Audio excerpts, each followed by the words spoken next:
A Escola Bíblica está de novo consigo, quer pela rádio, quer pelo Up Channel Portugal.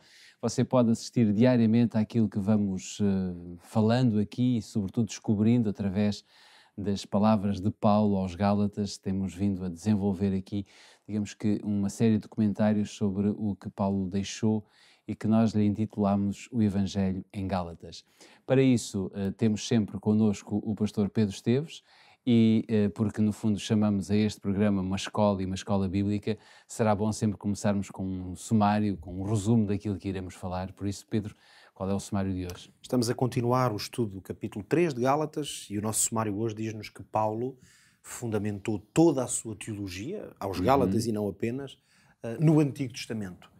Isto quer dizer, portanto, que os fundamentos, mesmo desta verdade que nós estamos neste momento a estudar, a verdade sobre a salvação acessível a todos, esta verdade já estava presente no Antigo Testamento, não é uma invenção que tenha surgido agora. Antes de fazermos o comentário àquilo que foi apresentado como sumário desta lição, vamos abrir a nossa Bíblia em Gálatas capítulo 3, versículo 8. Se tiver a sua Bíblia, então faça o favor de abrir em Gálatas capítulo 3, versículo 8, ou então seguindo a leitura connosco através daquilo que temos aqui, que diz: Ora, toda a Escritura, tendo a Escritura previsto que Deus havia de justificar pela fé os gentios, anunciou primeiro o Evangelho a Abraão, dizendo: todas as nações serão benditas em ti.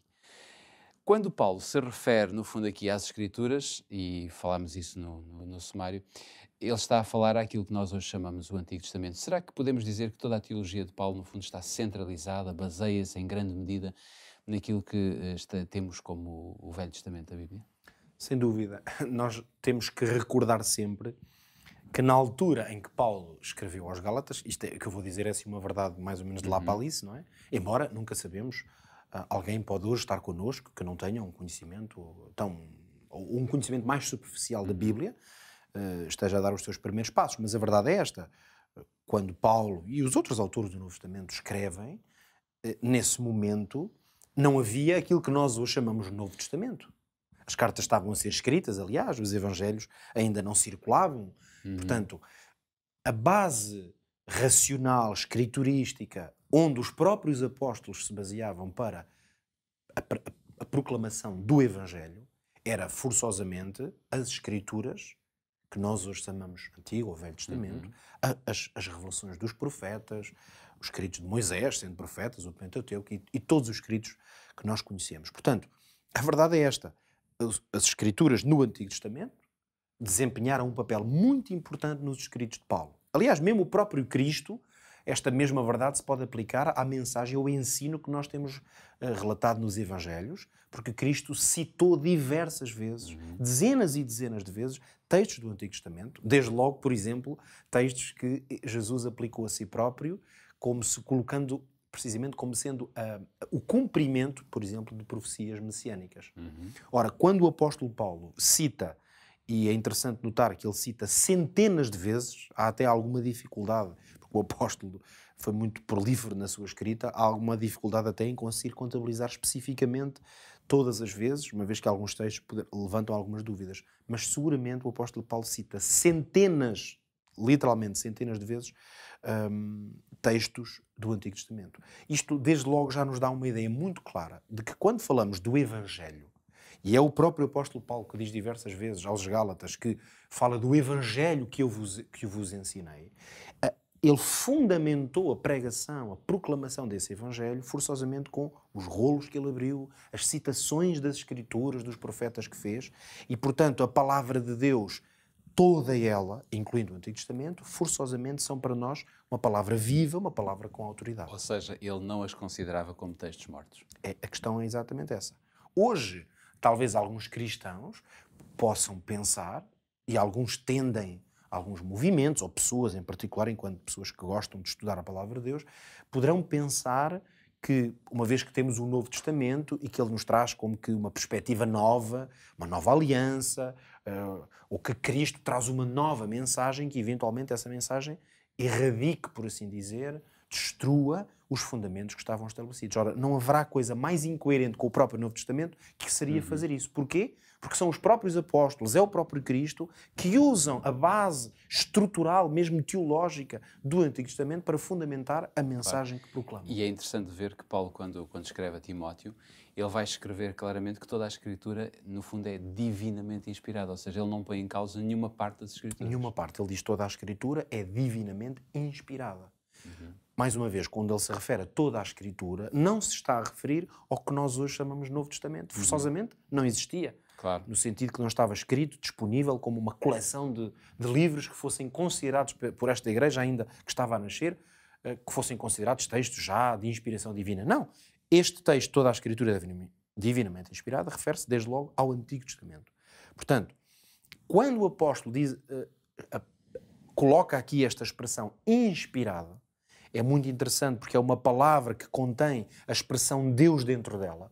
Por isso, a expressão theo, que é uma expressão grega, mas que já é muito conhecida, dá origem, aliás, a muitas palavras. Sempre que nós falamos aqui de teologia, é essa ideia de que Deus, e a palavra inspirada vem junta à expressão theos, Deus, uma pequena expressão muito interessante, pnestos, que significa literalmente o ar que é inspirado. É interessante porque isto faz um pouco a alusão à ideia de que a própria criação, tal como é revelada na Escritura, no livro de Gênesis, a criação do homem, que é feita por uma inspiração, uma expiração de Deus. Portanto, Deus, como que sopra, deita para fora, e esse ar expirado por ele torna-se a inspiração do outro.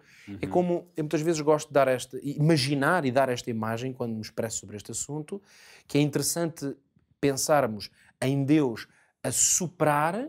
Portanto, ele expira, esse sopro torna-se nos pulmões do ser humano, que ele moldou com as suas próprias mãos, a primeira inspiração.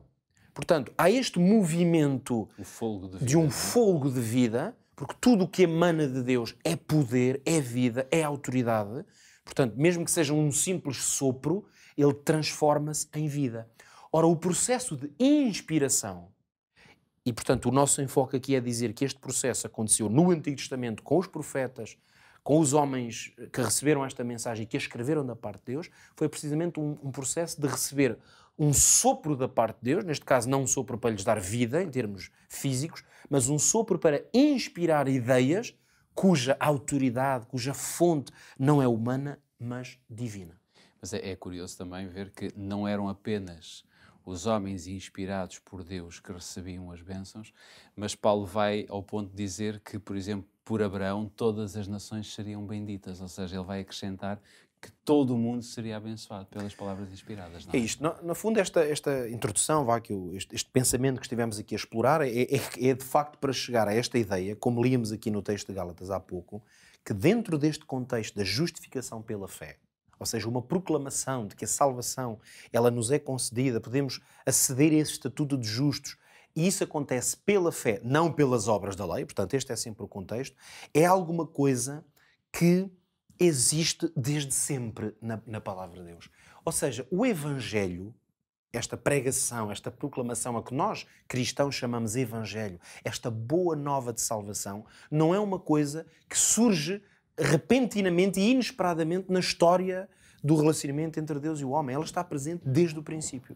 Por isso é que o apóstolo Paulo, para dar essa ênfase como isto é real desde o princípio, vai usar o exemplo de Abraão para dizer que Abraão foi-lhe anunciado o Evangelho. E qual era esse Evangelho? Que de facto todas as nações poderiam ser abençoadas através dele. Qual era a ideia, portanto? Era que Deus ia abençoá-lo a ele e que ele seria um instrumento desse plano de Deus, para quê? Para levar salvação a todos os outros. Ou seja, Abraão e por conseguinte o povo de Israel, esse conceito de povo escolhido não é que Deus escolheu um povo que eram os seus preferidinhos. Não, Deus queria abençoar todos e que a salvação chegasse a todos. Isso é a mensagem do Evangelho. Como é que nós podemos colocar isso em prática em 30 segundos? No fundo, nós temos que ter bem consciência de que a Bíblia deve ser estudada toda ela. E fica este desafio a quem neste dia nos ouve ou nos vê, que estuda a sua Bíblia no seu todo. Não deixe para trás alguma coisa, porque isso seria deixar de lado coisas que Deus inspirou e porque o Evangelho ele está espalhado do Gênesis ao Apocalipse. Fique então com esta certeza, fique com a certeza de que Deus o abençoará. Se você considerar a Bíblia como um todo e se da Bíblia tirar tudo aquilo que você necessita para se encontrar com Deus neste mundo e um dia poder viver eternamente com Ele. Ficam as nossas despedidas, sabendo que estamos por cá diariamente e você poderá estar connosco quer pelo Hope Channel, quer pela rádio e poderá assim também seguir-nos através das redes sociais, quer da Rádio RCS, quer também do Hope Channel. Está tudo dito por hoje, nós voltamos amanhã. Até lá.